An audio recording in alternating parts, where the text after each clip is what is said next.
Praise God and everybody say praise the Lord. Praise the Lord. Salamat po sa ating buhay na Diyos. Binigyan niyo po tayo ng pagkakataon upang makapaglingkod po tayo sa araw na ito.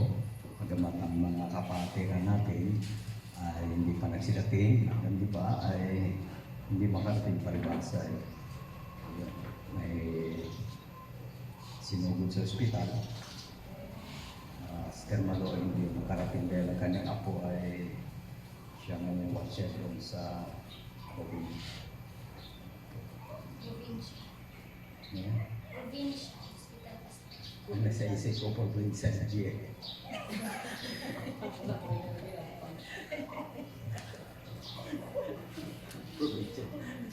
Provincial Hospital.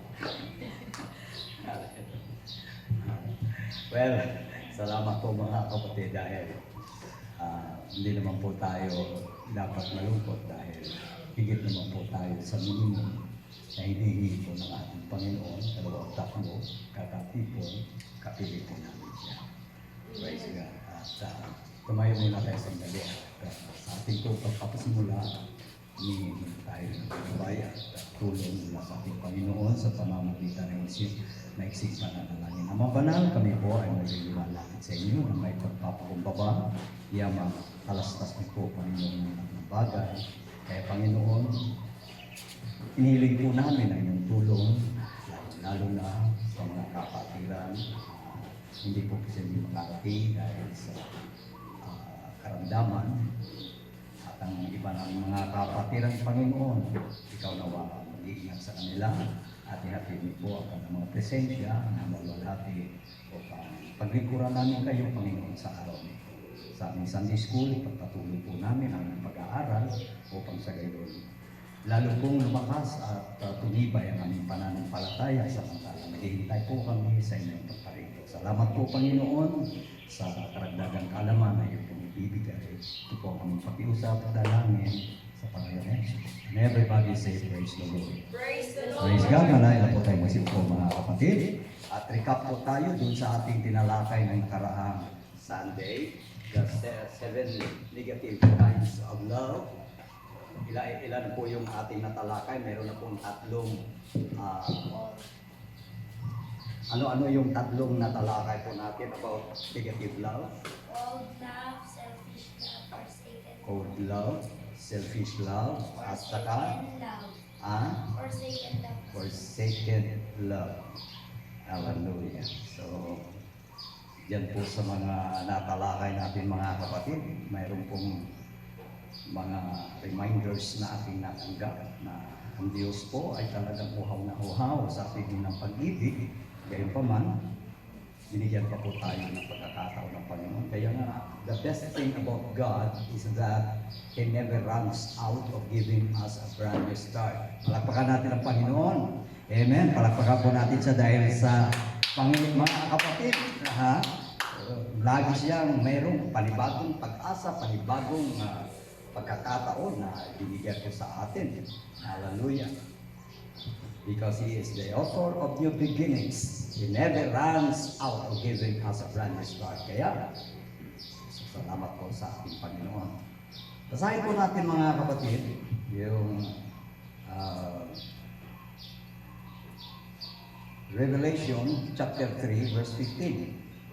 Tingnan naman natin yung pang-apat na dahilan or hindi po maganda sa damdamin ng Panginoon kung ito po ang pairalin po natin uri ng pagmamahal o pag-ibig sa Kanya. So, Revelation chapter 3 verse 15. Revelation chapter 3 verse 15. I know thy works, that thou art neither cold nor hot. I would thou wert cold or hot. So, yan. Yan po ang tinatawag lukewarm love.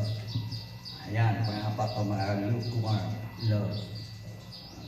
Nalalaman ko ang iyong mga gawa na ikaw ay hindi malamig o mainit man. Maligamgam, ibig sabihin maligamgam. Ibig ko sana na ikaw ay malamig o mainit. Grabe, no? Kung malamig, kailangan magpakalamig ka. Malamig. Kung mainit ka, dapat magpakainit ka. Dahil pag maligaw-gaw, Mga kapatid, nasusuka ang Panginoon.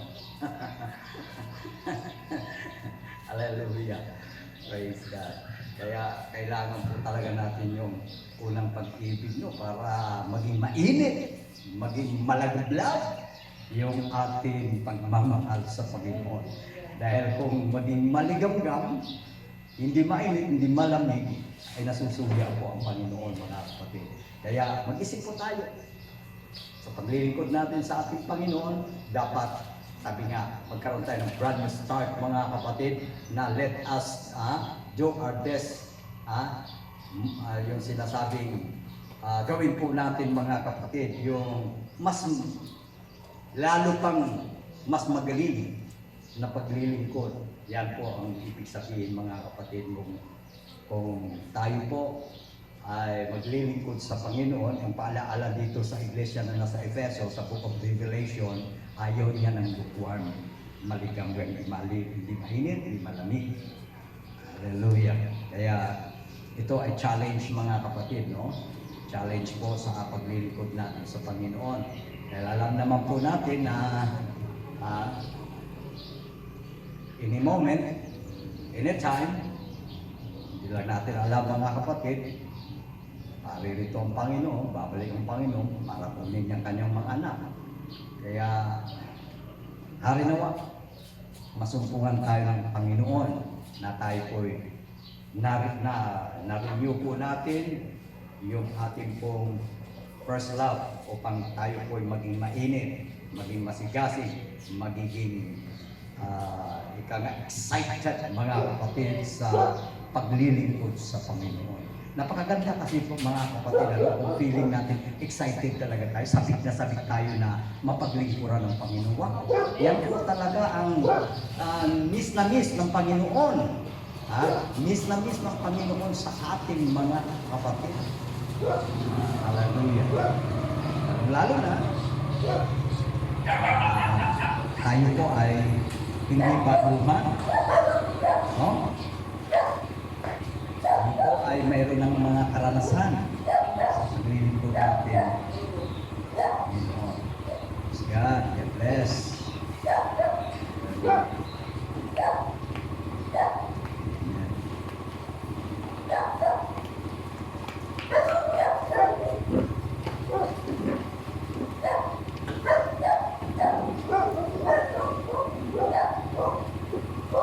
Sige, anak, layan nyo na.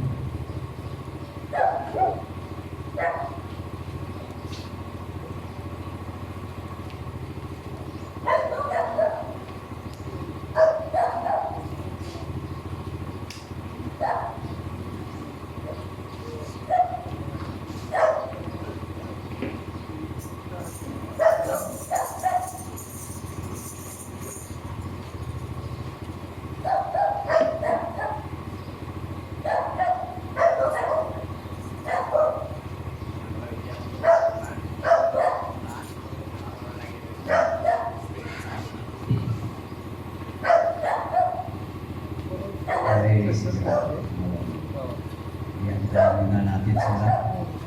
Dito na rin yung Brad Marcelo. Alam kasabay lang sila.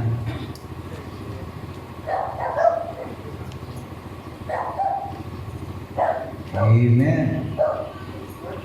Praise God. Pagay ang Panginoon.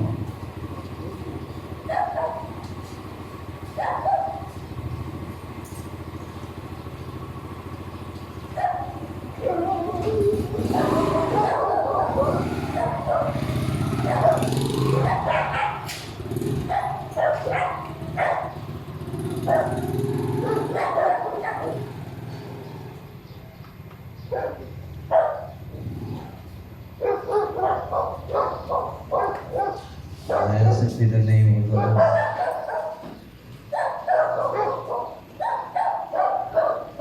Everybody say praise the Lord. Praise God. So, God bless you, mga kapatid. Pagpatuloy na po natin ang ating pong Sunday School.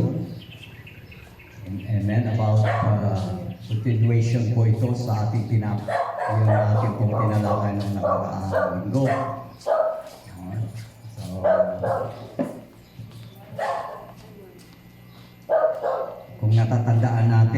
ano muna natin, ano, doon po sa mga nahuli, meron pong tatlong negative love na atin pong natalakay ng mga nakaraan.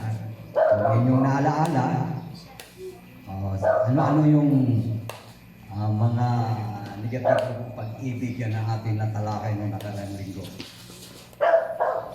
Sige nga, Sister Robita, ano yun? Una? Ano yun?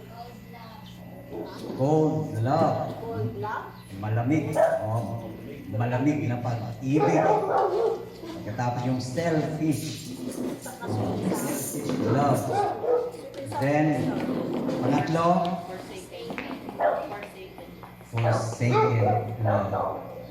At pang-apat, yun ang tinalakay namin ngayon. Medyo nahuli kayo konti. Ang pang-apat ay lukewarm love.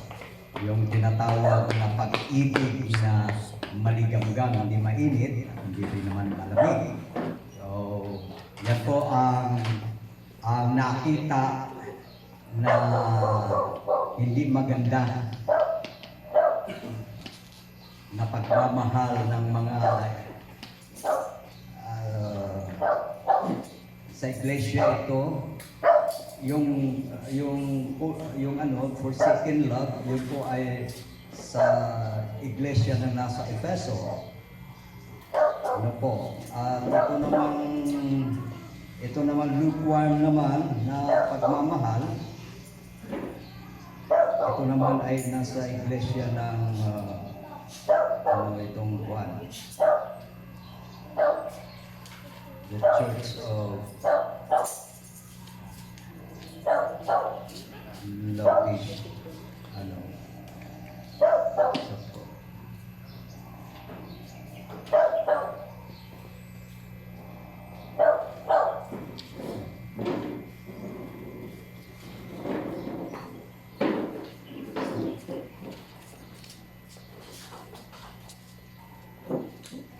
Philadelphia. Ito po ay nasa iglesia ng Philadelphia. Kaya ang kanilang pagmamahal na ipinakita sa Panginoon ay maligamgam. Kaya sabi ng Panginoon, sabi niya na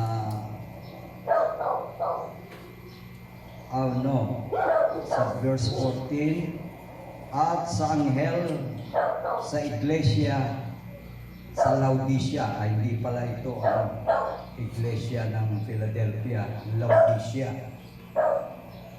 At sa anghel ng iglesia sa Laodicea ay sinulat mo ang mga bagay na ito. Ay sinasabi na siya nawa ng saksing tapat at totoo ng pasimula ng paglalang ng Diyos. Nalalaman ko ang iyong mga gawa, na ikaw ay hindi malamig o mainit man. Ibig ko sanang ikaw ay malamig o mainit.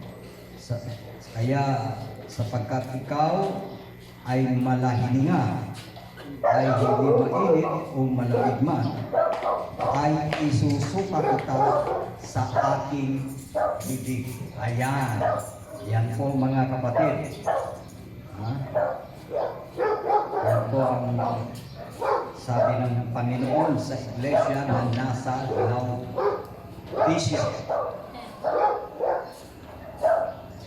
Sabi niya, sapagkat hindi ka mainit o malamig, ikaw ay malahininga.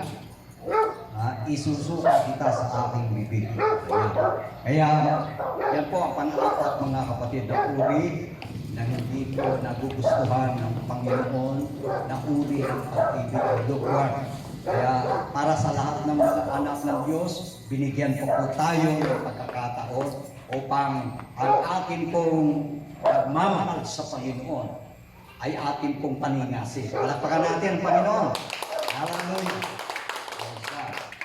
Nasin natin mga kapatid upang sa gayon ang Panginoon yung ating mga request yung ating mga dinadalawin mga kapatid ay ibibigay ng Panginoon. Hallelujah. At lalo tayong magiging masigla sa paglilingkod sa Diyos, maging masigasig, maging mainit.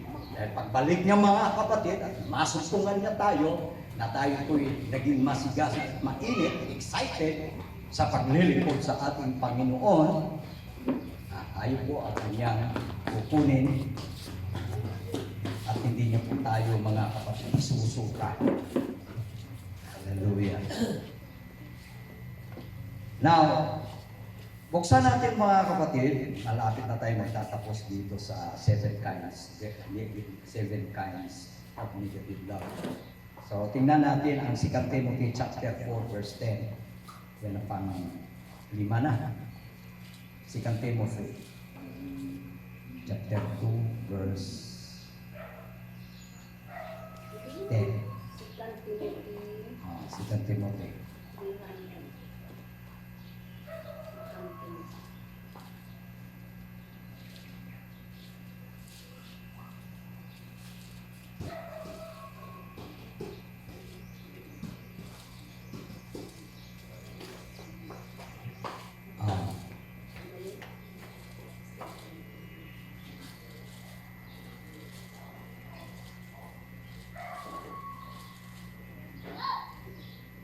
Chapter 2 verse 2 verse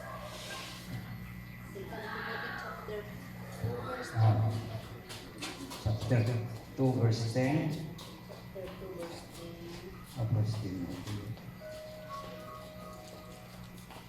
Kaya aking nilinis, kaya aking tinitiis ang lahat ng mga bagay dahil sa mga hinirang, upang kamtan naman nila ang pagkaligtas na nasa kay Kristo Jesus na may kaluwalhatiang walang hanggan. Tama ba?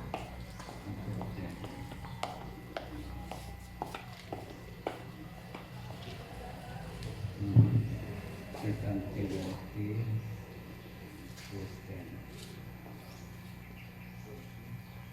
verse 10 lang yun. Binasa ko.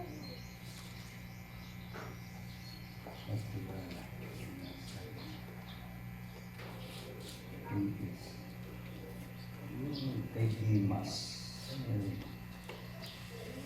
Iniwan niya si Pablo.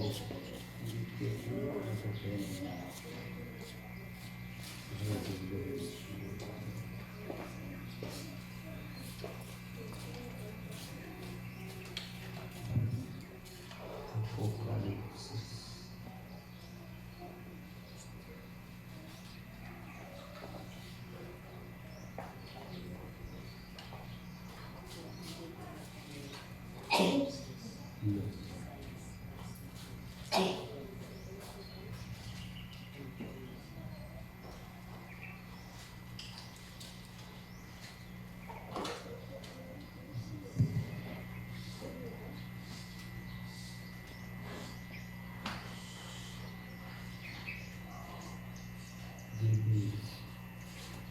Blessings.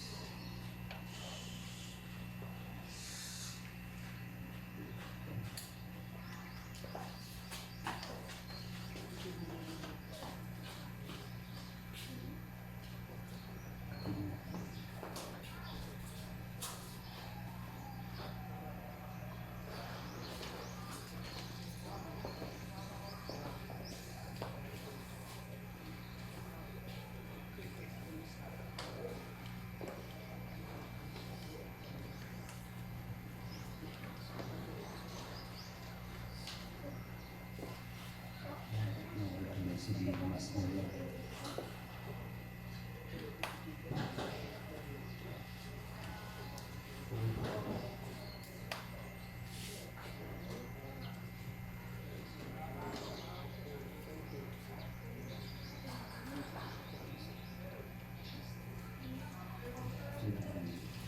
First John chapter 2.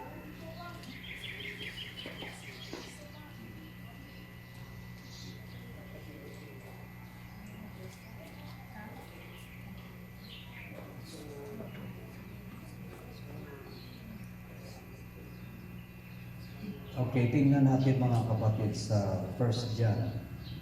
1 John chapter 2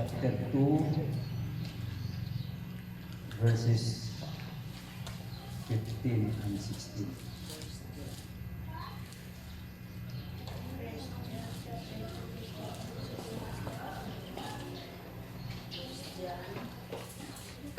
Chapter 2, verse 6.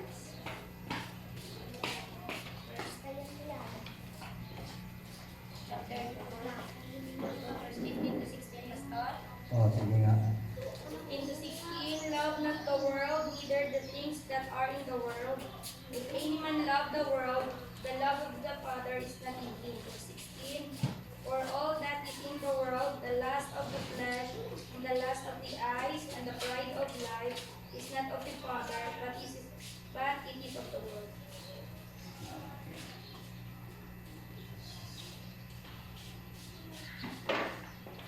Love not the world, neither the things that are in the world. Worldliness. Worldliness. Praise God. Huwag ninyong ibigin ang sanglibutan, ang mga bagay na nasa sanglibutan, kung ang sino man ay umibig sa sanglibutan ay wala sa kanyang pag-ibig ng Ama. Sapagkat ang lahat na nga sa sanglibutan ay ang masamang pita ng laman at ang masamang pita ng mga mata at ang kapalanuan sa buhay ay hindi nagmumula sa Ama kundi sa sanglibutan. So, ito po mga kapatid, yung uring pag-ibig ay tungkol sa mga bagay na nasa sanglibutan. Ibig sabihin, parang ginawa natin Diyos-Diyosan, parang sinasamba mga kapatid. Kumbaga, binibigyan talaga ng kahit na hindi na makapaglingkod sa Panginoon, kamtan niya lamang yung nais niya mga kapatid sa mga bagay na nasa sanglibutan. Ito pong uring pag-ibig na hindi nais ng Panginoon, nagustuhan ng Panginoon, dahil sabi nga sa first commandment mga kapatid na ang pinaka priority sa lahat, diba? Sabi roon, thou shalt love the Lord thy God. Yan ang first commandment, with all thine heart, with all thy soul, with all thy strength, with all thy mind. Yun po ang pangaling utos mga kapatid na sinabi ng Panginoon. Kaya siya talaga ang priority sa lahat. Yung pagmamahal na dapat ay ibigay natin mga kapatid, nangingibabaw at higit talaga ang pagmamahal natin sa ating Panginoon. Kaya nga sa 6:33 ng John, seek ye first the kingdom of God and His righteousness, and all these things shall be added unto you. Kaya kapag inuna natin ang Panginoon, minahal natin siya. Alam naman ng Panginoon mga kapatid kung ano yung mga bagay-bagay na nais natin, yung ating mga gusto natin makamtan sa buhay mga kapatid. Pero ang kanyang instruction na siya ay una, paglingkuran, mamahalin, at siya na po ang bahala mga kapatid na mag-provide sa lahat po natin mga pangangailangan. So, yan po ang pang-anim na ito, worldliness, worldly. Yung pag-ibig mga kapatid sa sanglibutan, sa mga bagay na sa sanglibutan. At ang verse 16, binanggit dito, kapagkat ang lahat na nangasa sanglibutan, last of the pride of life. Yan po ang 3 steps of the fall of man from way back to way back in the book of Genesis, mga kapatid, kung paano nahulog ang ating mga magulang sa pagkakasala kung sa temptation kay Eva when he saw the fruit. Sabi nga, nung nakita niya ang bunga ng punong kahoy na mananasa para magpapantas sa tao. Yan ang tinatawag pride of life. At mananasa, the lust of the flesh. Tapos, nakita niya na maganda sa kanyang tingin. Yun po ang lust of the eyes. Kaya doon po nahulog ang ating unang mga magulang sa tatlong bagay na ang sabi dito sa 1 John chapter 2 verse 15 and 16 ay yung tinatawag na pride of life, lust of the flesh, lust of the eyes. Hindi po dapat mga kapatid na yan po ang siyang mangibabaw sa ating spiritual na pagmamahal sa ating Panginoon. Dapat priority natin ang Panginoon kaysa mga bagay na hindi po naging kalulugot sa ating Panginoon. Yung lust of the eyes, pride of life, at saka yung lust of the flesh. Dapat sukatin natin, alamin natin mula sa salita ng ating Panginoon kung yung ating mga matapaga mga kapatid ay hindi po lumampas doon sa standard sa ibig ng Panginoon na dapat natin tingnan. At yung mga pagnanasa naman natin na hindi po pinalulugdan ng Panginoon. Kaya yung tatlong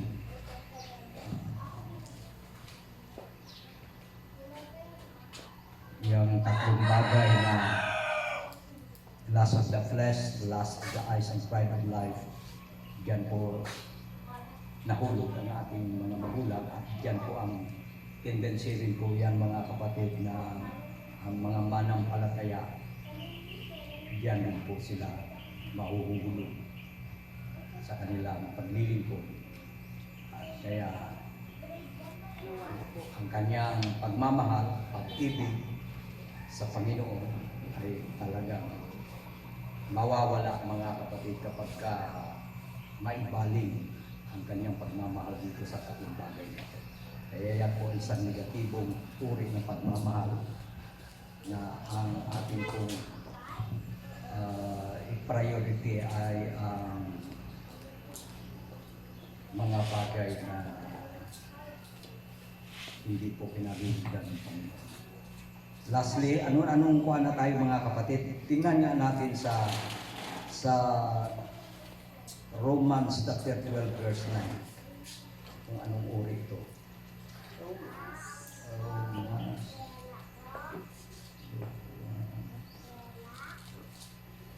12 verse 9. Tingnan natin.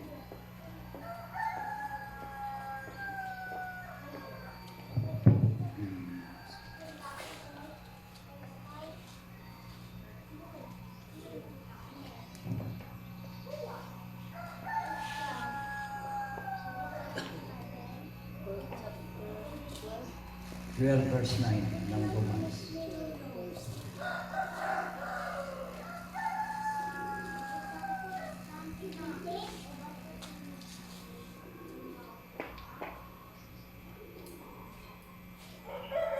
Pag-ibig ay maging walang pagpapaimbabaw at kapuutan ninyo ang masama, makisanib kayo sa mabuti.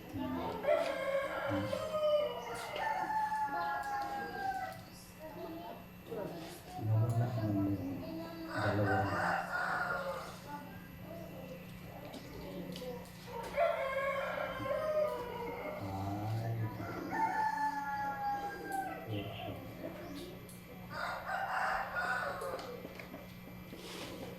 Ito pala mga kapatid, misplaced misplaced love.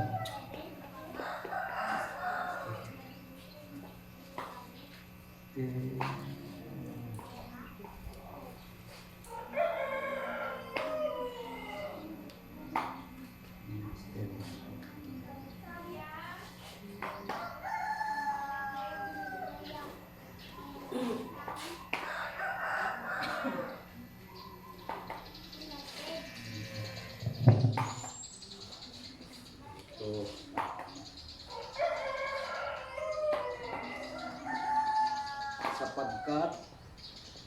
sapagkat ako'y pinabayaan, hindi pala yun siya sa ito pala yung pangilan na ba tayo mga kapatid?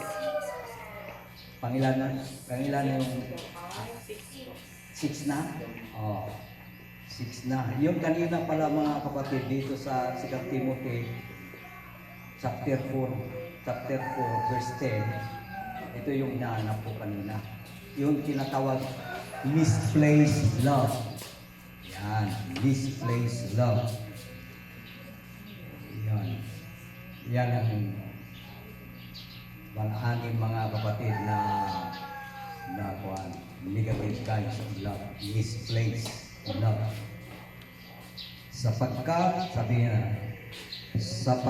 ako'y pinabayaan ni Demas, palibasa'y inibig niya ang sanglibutan.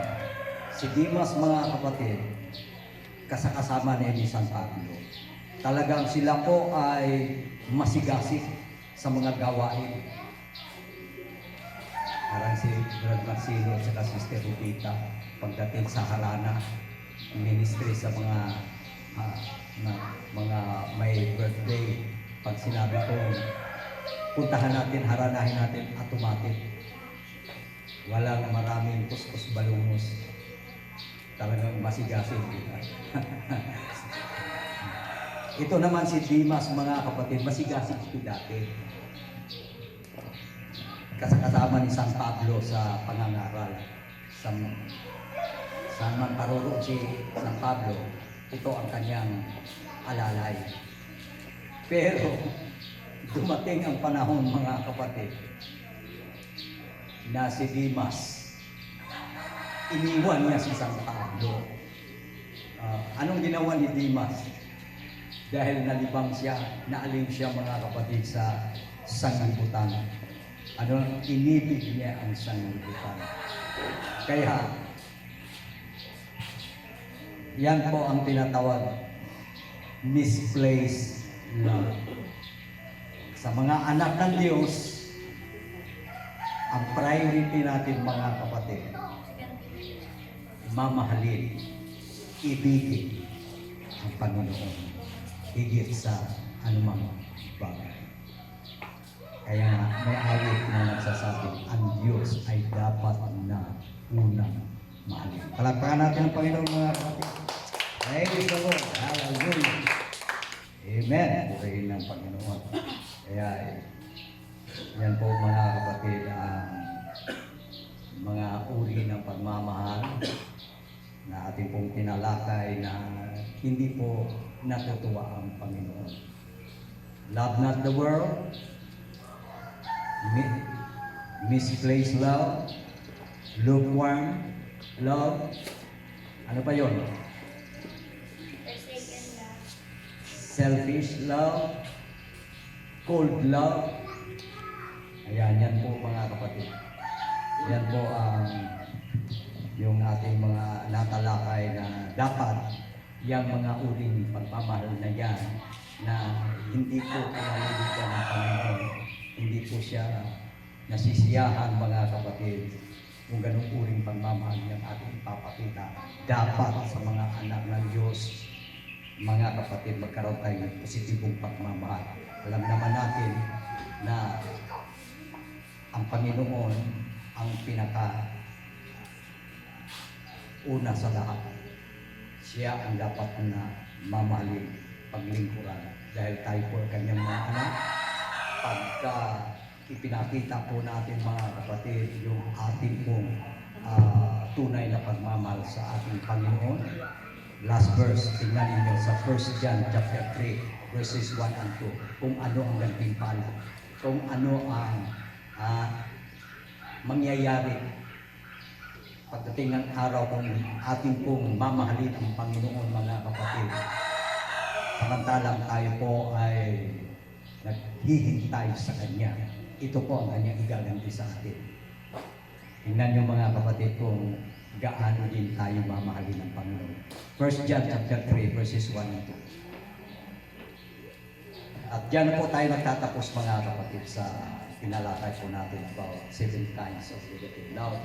At ito po ang ganti ng Panginoon kapag mamahalin natin siya mga kapatid, higit sa anumang bagay, paglingkuran natin siya, ibigin natin siya. Kaya sa kanyang pagbabalik, ito ang kanyang gagawin para sa atin. Pakibasa, last verses. 1 John chapter 3. Behold, what manner of love the Father hath bestowed Yeah. upon us, that we should be called the sons of God. Amen. Therefore, the world knoweth us not, because it knew him not. Mhm. Beloved, now are we the sons of God, and it doth not yet appear what we shall be. But we know that he shall appear, we shall be like him, for we shall see him as he is. Palakpakan natin ating Panginoon. Praise God. Tingnan niyo mga kapatid, ang gantimpala ng ating Panginoon pagkatapos na nandito tayo sa sanlibutan ito, ipinakita natin ang ating positibong pagmamahal. Inuna natin higit sa lahat ng bagay ang ating Panginoon. Tingnan po natin kung anong sagot ng Panginoon, anong igaganti niya sa atin. Kayo nga, sabi niya, kayo nga'y mga anak ko. Amen. Siya mga kapatid ang ating amang makalangit. At ang ating amang makalangit mga kapatid, ang sabi niya, tayo po ay magiging kagaya niya. Yung katawan natin may kasiraan mga kapatid, papalitan niya ng katawang wala ng kasiraan. Para tayo po ay magmamana sa buhay na walang hanggan. Tayo po ay mananahan sa kanyang kaharian mga kapatid. Makikita natin siya ng mukhaan. Palakpakan natin ang Panginoon.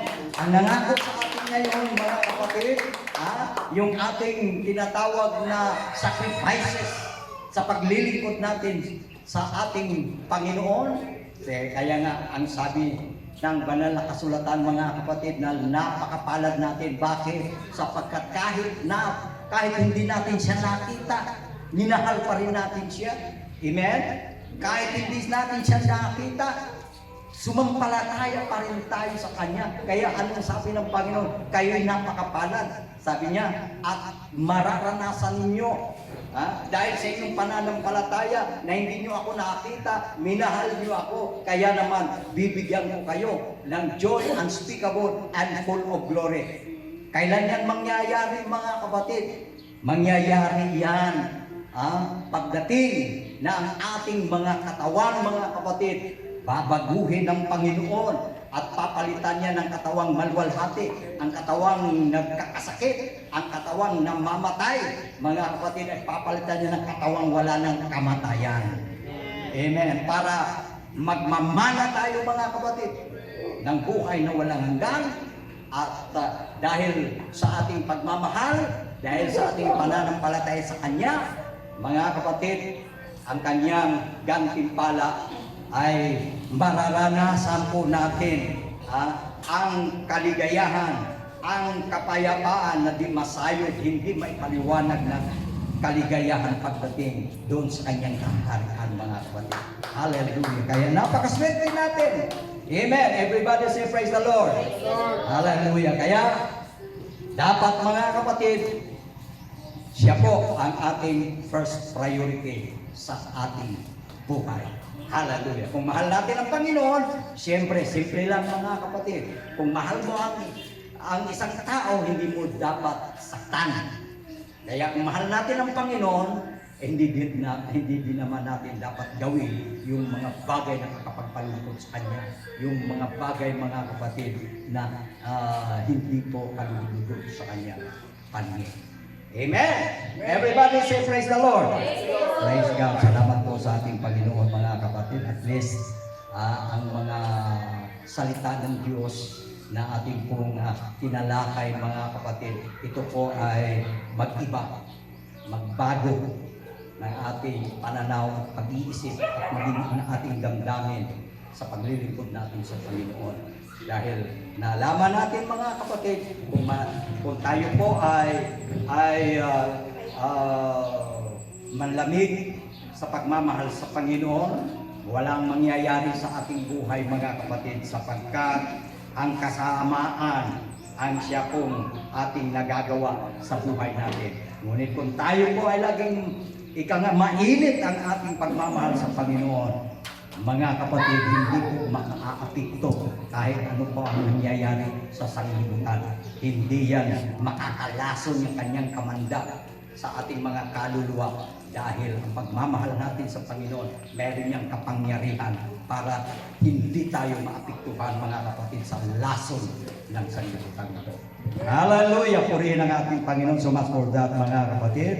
At tayo ngayon ay magtatapos sa hiniling ko po na tayong lahat ay magsitayo. Hallelujah.